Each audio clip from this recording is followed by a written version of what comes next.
मंदिर मस्जिद की झंझट छोड़िए, ये तो बहुत बेहतर न होगा। अब जमाना बहुत लोग चंद्रमा पर जा रहे हैं, सैटेलाइट चंद्रमा की खोज कर रहा है, लाखों वैज्ञानिक लगे हुए हैं। अब मंदिर मस्जिद का कहाँ झंझट है।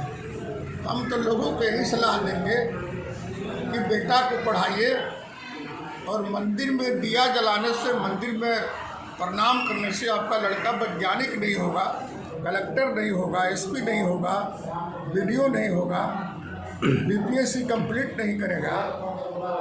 आज सुबह में हमसे मिलने के लिए कई मास्टर लोग आए थे सर्किट हाउस में।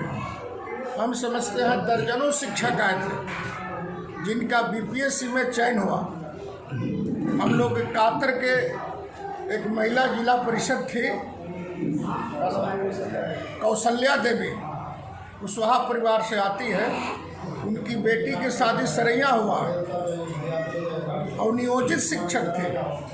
आज आई थी सुबह में कि चाचा हम बीपीएससी कंप्लीट 10+2 में हमारा सिलेक्शन हो गया, इसलिए हम जिस विद्यालय में पढ़ते हैं उसी विद्यालय में हमारा नियुक्ति कर दीजिएगा तो बढ़िया होगा, वो जी हम काम करेंगे। तो ये सब लोग, अब पढ़ाई का युग है भाई, अब प्रणाम सलाम करने वाला युग नहीं है। अब अच्छा संस्कार मिलेगा किताब से, आगे बढ़िएगा किताब से। तो जो लोग अभी भी मंदिर में पूजा करते हैं, क्या पूजा छोड़ देनी चाहिए? न, पूजा तो उनकी आस्था है, लेकिन अब पूजा के भरोसे कलम नहीं चलता, बुद्धि के भरोसे कलम चलेगा। किताब में जो ज्ञान है वह मंदिर में नहीं है। आपका आस्था है, जाइए मंदिर में जाइए, पूजा कीजिए, लेकिन आस्था तो आपको रखना होगा किताब में। प्रणाम सलाम कर लीजिए, उसमें हम नास्तिक नहीं हैं। आपको इच्छा है पूजा कीजिए, मन भरे तो पूजा कर लीजिए, लेकिन मेरी राय है कि जितना ध्यान आप वहाँ लगा रहे हैं उससे ज़्यादा ध्यान आपको किताब में लगाना चाहिए, क्योंकि आपकी ज़िंदगी संवरेगा किताब से, ज़िंदगी का कहानी लिखी जाएगी कलम से। इसलिए इस सब भी करते हुए कलम पर भरोसा कीजिए और किताब पर भरोसा कीजिएगा, तब परिवार आगे बढ़ेगा। मेरा एक सवाल है, अभी फ़िलहाल जातीय जनगणना हुआ है, क्या लोगों को उससे क्या लाभ मिलने वाला है? जातीय जनगणना से तो हिस्सेदारी हम लोग तो बहुत पहले से कह रहे थे भारत सरकार से। नरेंद्र मोदी जी की यहाँ बिहार सरकार जो नगरी जज सब एके में था, बीजेपी बसा थे, सब लोग एके में था। तो हम लोगों ने कहा कि भाई आप जातीय जनगणना कराइए, पूरे देश स्तर पर जातीय जनगणना कराइए, खाली राज्य स्तर पर नहीं। चूँकि जातीय जनगणना कराने का अधिकार बिहार सरकार का नहीं है। अभी हम लोगों ने जातीय गणना कराया है, ये गणना है, ये सर्वे है, यही हम लोग का अधिकार था, हम लोगों ने करा दिया। आज भी मेरा मांग है भारत सरकार के माननीय नरेंद्र मोदी जी से कि आप यदि चाहते हैं देश में गरीबों की तरक्की, पिछड़ों की तरक्की, दलितों की तरक्की, सब वर्गों की तरक्की, तो आप जातीय जनगणना पूरे देश में कराइए। जातीय जनगणना कराइएगा तो पता चलेगा कि कौन जात की संख्या के साथ उनकी आर्थिक स्थिति क्या है, सामाजिक स्थिति क्या है, जमीन की उनकी स्थिति क्या है, ये सब पता चलेगा। नौकरी की स्थिति क्या है, कौन जाति में कितना हद तक नौकरी है, ये सब पता चलेगा, तो उसी ढंग से न कानून बनेगा। ये हम लोग बहुत पहले से मांग कर रहे थे नरेंद्र मोदी जी से, तो नहीं किए, तो हम लोगों ने जातीय गणना कराया है, सर्वे कराया है। अब कुछ लोग सवाल उठा रहे हैं, अच्छे जहाँ 4.5 लाख कर्मचारी लगे थे, कौन जात को आगे पीछे कर दीजिएगा भाई? कोई बढ़ेगा घटेगा? सब लोग का तो जो सामान्य रूप से था वही है, वही प्रतिशत है, वही गणना है। तो इसलिए जातीय जनगणना होने के बाद माननीय मुख्यमंत्री जी ने कहा है कि हम विधानसभा के पटल पर रखेंगे।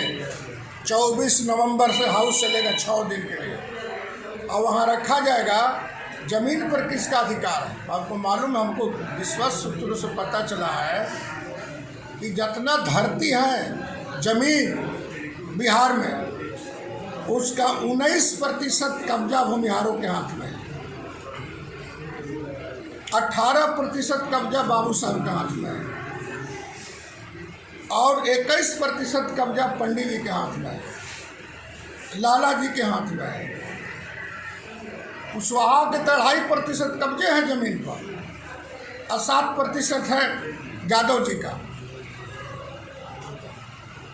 तो ये भी तो सब आएगा सामने कि कौन लोग का धरती है जितना कब्जा किसका है।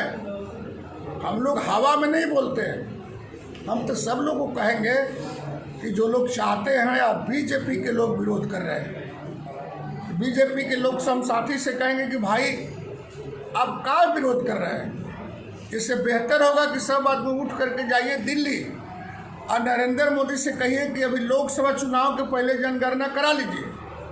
आज यदि जनगणना पिछला जो हुआ है वो प्रकाशित नहीं हुआ 2011 में जो कांग्रेस की सरकार कराई है, तो उसी को ओपन कर दीजिए, उसको भी हम लोग मानने के लिए तैयार हैं। तो उसमें जब जनगणना हुआ उसकी संख्या जब डाटा आया तब आप गया नरेंद्र मोदी की सरकार की बाप रे बाप, इस डाटा से तो हमारी गति हिल जाएगी। तो उसको इन्होंने ओपन नहीं किया, वही कर दीजिए। यदि आपको जनगणना कराने में दिक्कत है तो जो पहले से राहुल जी करवाए थे, सोनिया जी कराई थी, उसी को मान ना लीजिए भाई। हम लोग कहाँ विरोध कर रहे हैं। उपेंद्र कुशवाहा जी की पार्टी भी विरोध में। उपेंद्र जी तो विरोध इसलिए कर रहे हैं कि दूसरा कोई मुद्दा नहीं। अरे उनको तो लड़ना चाहिए। देखिए सही बड़े भाई हैं, कुछ नहीं बोलेंगे हम। आई सम्राट जी कि तू लोग बीजेपी में है भाई, बीजेपी के समर्थन में है। बिहार भारत सरकार ने महिला आरक्षण बिल लाया। महिला आरक्षण बिल में ओबीसी का बैकवर्ड को कत्लेआम हो गया, 1% नहीं मिला। पिछड़ी की महिला नहीं बनेगी एमपी या विधायक, अति पिछड़ा की महिला नहीं बनेगी एमपी या विधायक, दलित की बेटी नहीं बनेगी एमपी विधायक, मुस्लिम की बेटी नहीं बनेगी विधायक का एमपी। तो हम लोग का आरक्षण वहाँ कहाँ चला गया। ये लोग बोले बिहार में पिछड़ा जाति में बोलने वाला लालू यादव है, नीतीश कुमार है, और सेकेंड लिस्ट में हम लोग बोले हैं पूरे बिहार में घूम करके कि पिछड़ों को दीजिए आरक्षण, पिछड़ी महिला को आरक्षण दीजिए। तो पिछड़ा महिला का आरक्षण नहीं दे रही तो हमनी की बहू बेटी के बाद चुनाव लड़ेगी, तब तक कहीं चुनाव नहीं लड़ेगी। हम तो धन्यवाद देना चाहते हैं नीतीश कुमार का कि आज 50% महिलाओं का आरक्षण है और 60% महिला बन गई जिला परिषद, मुखिया, पंचायत। और पूरे बिहार में 8,500 पंचायत है। 8,500 पंचायत में 4200 से ऊपर महिलाएं मुखिया बनी हैं। हम लोग तो बिहार में जो नीतीश कुमार ने महिला के लिए, दलित के लिए, पिछड़ा के लिए, अल्पसंख्यक के लिए, अति पिछड़ा के लिए जो आरक्षण दिया है, इसी को मान जाइए, इसी पैटर्न पर आप कर दीजिए। लेकिन उनको करना उड़ना नहीं है, वो सिर्फ घोषणा पर सरकार चला रहे हैं और कोई मतलब नहीं है। 2% लेकर नीतीश कुमार जी मुख्यमंत्री पद पे बने हुए, कुशवाहा कहीं दोगुना है, तब कुशवाहा समाज भी तो कहेगा कि हमारे तरफ से भी अब हमारा समाज का कोई मुख्यमंत्री हो। अच्छा, अब आबादी पूरे बिहार में 55 लाख है। पहले आप 31 में 10 लाख थे, 55 लाख के केकरा बनेगा मुख्यमंत्री। अरे आबादी में बनता है कि कर्पूरी ठाकुर की कितनी आबादी थी हजाम का, नरेंद्र मोदी का कितना आबादी है, 88 जाति का है, ना बनिया है ना पिछड़ा है, कुछ नहीं है। वहाँ है 88 जाति जिसकी संख्या 1.6% है। वो कैसे प्रधानमंत्री बने। अरे प्रधानमंत्री मुख्यमंत्री पार्टी नहीं बनाती है भाई। तो पटिया में आप रहिएगा तब मुझदारी बनेगा। अभी विश्वत्री पूरे जिला में गठन हुआ, पूरे बिहार में 38 जिला में कोई ऐसा जिला नहीं है जिस जिला में कुशवाहा समाज के एगो दुगो जिला परिषद के मेंबर बने हैं। और जहाँ उनका अध्यक्ष है पूरे बिहार में 9 जिला के अध्यक्ष उपाध्यक्ष बने। यहाँ तो पार्टी में जाति पर थोड़े शेयर बनता है, पार्टी में बनाता है। अब तो लालू यादव की आबादी सबसे ज़्यादा, तो उनको मुख्यमंत्री कहाँ बने? और उस वक्त मुख्यमंत्री बने थे लालू यादव जब टोटल ओबीसी, चाहे दलित हो, पिछड़ा हो, कोयरी हो, चमार हो, दुर्दाद हो, मूसर हो, सब लोग एक हो गया तब ना। तो लालू यादव अपना नारा दिया, बुरा बाल साफ करे, मेरे बाद सब कोई एकजुट हो गया। एक जात से कोई बनता है थोड़े। तो इसलिए हम तो सब लोगों से कहना चाहेंगे कि जाति की राजनीति, आपको शादी विवाह में जाति की राजनीति कीजिए।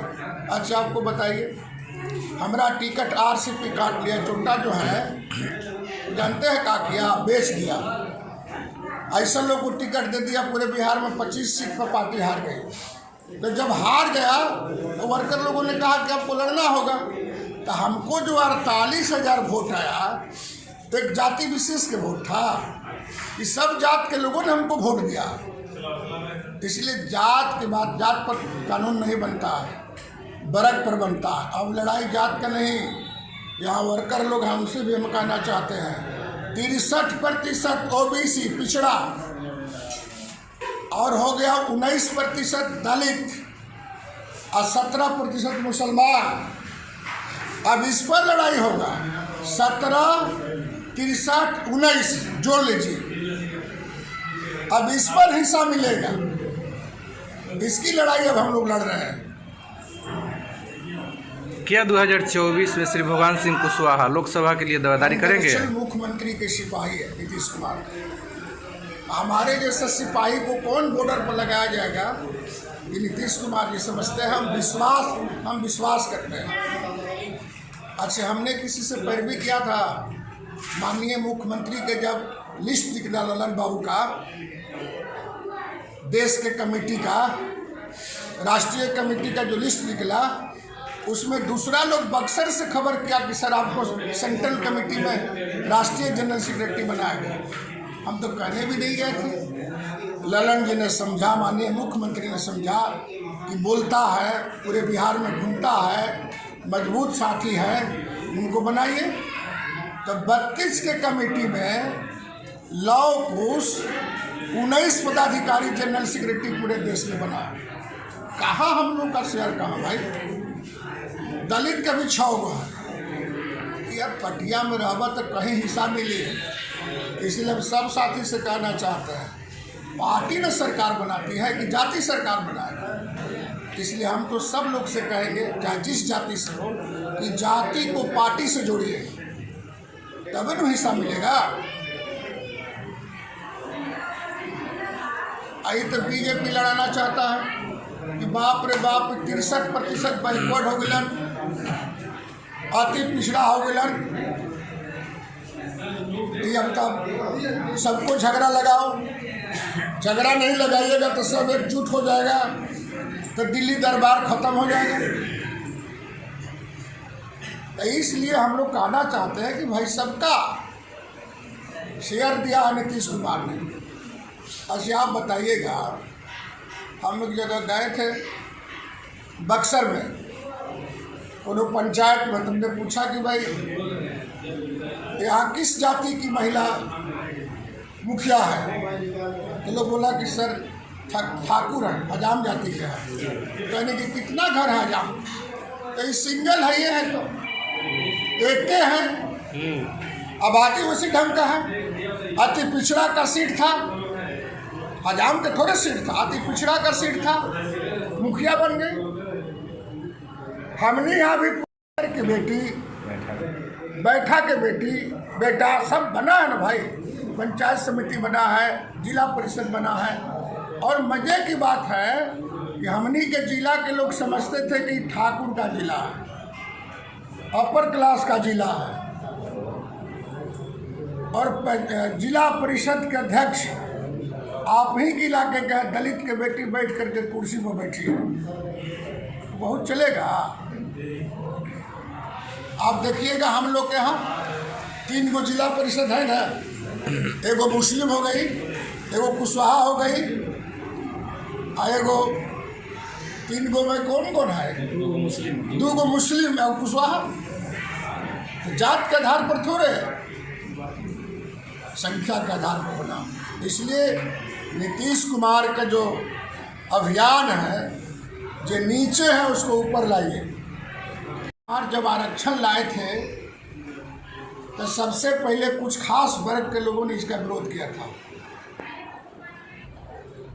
अब कांवरा जैसा पंचायत में रोस्टर होता है ना, उस समय बन गया था दलित, गड़ेरी जाति के बेटा, अति पिछड़ा का बेटा।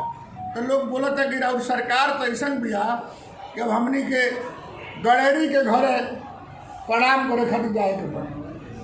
अरे भाई जीवन ना, इस देश में सबका हिस्सा, आज़ादी में सबकी हिस्सेदारी है, तो जाना ही ना पड़ेगा।